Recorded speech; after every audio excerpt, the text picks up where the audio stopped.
Here we are, Black Ops 6 is just around the corner, releasing in just 4 days, bringing with it a brand new campaign, amazing looking zombies mode, and a promising multiplayer experience. But I'm not here to talk about Black Ops 6. I'm here to talk about the game that Infinity Ward should have made, but instead left that burden to Sledgehammer Games and released Modern Warfare 2 instead. I'm here to talk about Modern Warfare 3. Modern Warfare 3 was a game that surprised us all with its multiplayer, but disappointed us with the mediocre campaign and a rather terrible zombie experience, if you could call it that. In today's video, we're looking back at Modern Warfare 3 to see what it did right and what it did wrong, and if it was a good Call of Duty title. I don't think anyone will argue with me when I say that this might be one of the worst Call of Duty campaigns of all time, just behind Black Ops 3 and Vanguard. First of all, the writing of the campaign was heavily flawed. Trying to jam so much story, twist and plot into a 4-hour campaign is just plain stupid. It felt like they were trying to speedrun through the campaign and story, stopping nowhere, but at the same time moving away too fast. Every meaningful death or plot point happens in cutscenes, for example Soap's death and Shepard's death. Would it not have been more interesting to play through Soap's death, being there in person, or killing Shepard in a stealth mission? Sadly, Sledgehammer Games did not think so, and they gave us these boring cutscenes instead. Comparing the two campaigns, they're clearly opposite to each other. Modern Warfare 2's campaign was way longer, but it didn't go anywhere meaningful, and nothing interesting happened. I can barely remember the campaign myself. So, which one is better? A short campaign where everything happens in the span of 10 minutes, or a campaign where nothing at all happens, but is 10 hours long? Neither. Both the campaigns are terrible, from the plot and writing to the level design and gameplay. When I first heard Sledgehammer Games talk about their open world campaign design, I was intrigued, but when the campaign early access day came along, I was left disappointed after discovering that the whole campaign takes place on the Warzone map. The campaign consisted of random objectives on the Warzone map, and it left me bored and disinterested. Sledgehammer Games did try to incentivize replayability by adding weapon crates all over the map, which would unlock new weapons to use in the campaign, but for me at least they did not work. I did not replay any of the campaign missions, nor have I touched the campaign since last year. So, in conclusion, was the campaign innovative? No. Was the campaign fun? No. Was the writing good at least? Also no. So, what was the point of this campaign? If you'd ask me, I could not tell you. For me, this campaign was there to entertain me while waiting for multiplayer and zombies, and after that, to be left on the shelf to gather dust.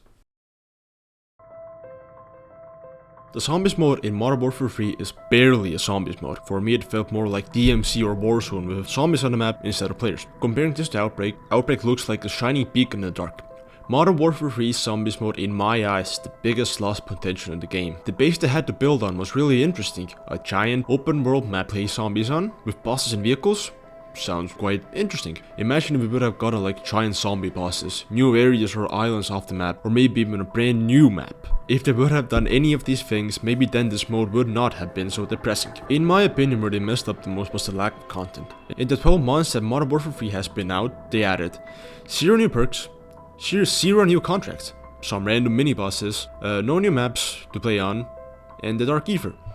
So pretty much they added nothing meaningful to the game in 12 months. It's like they forgot that zombies even existed. The gameplay loop was not interesting enough to keep us entertained for 12 months with the same 5 to 7 contracts. So what could they have done better? Add new content. By that I mean they should have added new perks, new contracts, or maybe even brought back old Warzone map like Rebirth or Ashik Island, or maybe even add new enemies. Imagine seeing an Ordo walk around a map, that would have been pretty interesting to see. Or maybe even bring back Onslaught from Cold War, or make multiplayer maps into round-based maps. That would have given us something to break their repetitiveness. So, in conclusion, zombies have potential, and a lot of it, but it seems like Sledgehammer nor Treyarch saw any potential in it.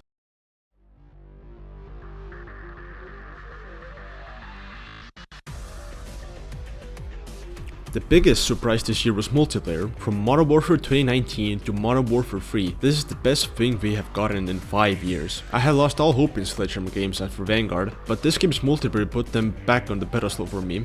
One of the best and most welcome things to return was the fast movement and quick gunplay in a modern setting. Being able to run and gun again felt so refreshing. The guns felt fast and nimble. You didn't feel like Slug running around, you felt like the Flash. Getting rid of that incredibly stupid perk system from Modern Warfare 2 also did this game big favors. The game launched with 60 maps, yay, but disappointingly to many they were all remastered maps from the original Modern Warfare 2. I personally did not mind. Being able to play on these classic maps again felt quite amazing, but I do understand people's disappointment. The feel of the maps felt off due to the horrible spawns at launch and the new faster movement system. The amount of post-launch content Modern Warfare 3 got, to put it simply, was insane. At the end of Modern Warfare 3's lifecycle, multiplayer had a total of 60 multiplayer maps, with 40 or so maps being brand new maps made by Sledgehammer Games for this game. That is insane. Besides maps, Sledgehammer Games also added a crap ton of guns to the game. In total, including the aftermarket parts, the game had over 150 weapons. This is the most weapons, I think, that Call of Duty has ever had. AMPs, where aftermarket parts are modifications to normal weapons that transform them to completely different weapons. Every season lasted for about 8 weeks, meaning that every Wednesday a brand new aftermarket part was released to the game. This, in my eyes, is the biggest improvement slash feature that Sledgehammer Games had to this game, and I would love to see them come back in a future Call of Duty game. Another incredible thing that Sledgehammer Games added to Modern Warfare 3 to keep players entertained were in-game events. Some of them lasted for a week, and some of them a few months. They rewarded you with brand new camos, emblems, calling cards, charms, and sometimes even new character skins and weapon blueprints. The amount and the frequency of the events was amazing. So, in conclusion, this year's multiplayer was incredible. From the gameplay to the amount of content added to the game. It seems that Sledgehammer Games put all of their focus into this one mode, and it gave us something amazing. The amount of love poured into this game was huge. So, was Modern Warfare 3 a flawed game? Yes. Was Modern Warfare 3 a good game? Depending on the angle you look at it, yes. Taking into consideration the 16-month development time, no wonder the campaign and zombies was flawed, but multiplayer was incredible, and one of the best multiplayer experiences in recent years. This game reignited my love for Call of Duty, and I am thankful for it. I will miss this game, and so will many others. Thank you, Sledgehammer Games, for this incredible multiplayer.